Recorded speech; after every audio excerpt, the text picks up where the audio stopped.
Recycle एक सादा छोटा सा इशारा है जो आपकी ज़िंदगी और दूसरों को बचाता है। हर बार जब इस कागज़ को फर्श पर फेंकने के लिए कुछ भी नहीं होगा, आपके सर में जाता है। आपको नुकसान पहुंचाने वाले नुकसान को नहीं जानता। अगर आप सोचते हैं कि रिसाइकिलिंग का कोई नुकसान नहीं है तो आप गलत हैं। आप जानवरों की परछाइयों को ख़त्म कर सकते हैं और ज़्यादा अहमियत से। आपको एक मुकम्मल पुरअज़म अंटार्कटिका के पिघलने का सबब बन सकता है। आप साहिलों शहरों या ममालिक को तबाह कर सकते हैं। इस सॉफ्टवेयर पर रिपोर्टिंग के ज़मरे में मौजूद है। अगर हम इसको रोक नहीं देते तो बार्सिलोना जैसे शहर इस तरह ख़त्म हो सकते हैं। ये 2050 में बार्सिलोना की पेशगोई है। गैर रिसाइकिलिंग और आलूदगी ने पानी की सतह 10 मीटर बुलंद कर दी है। 2090 में बार्सिलोना की पेशगोई है पानी की सतह 30 मीटर बढ़ गई है।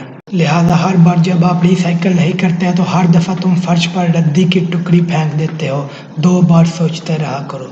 आप लाखों जिंदगी को सिर्फ एक सादा इशारे के साथ बचा सकते हैं।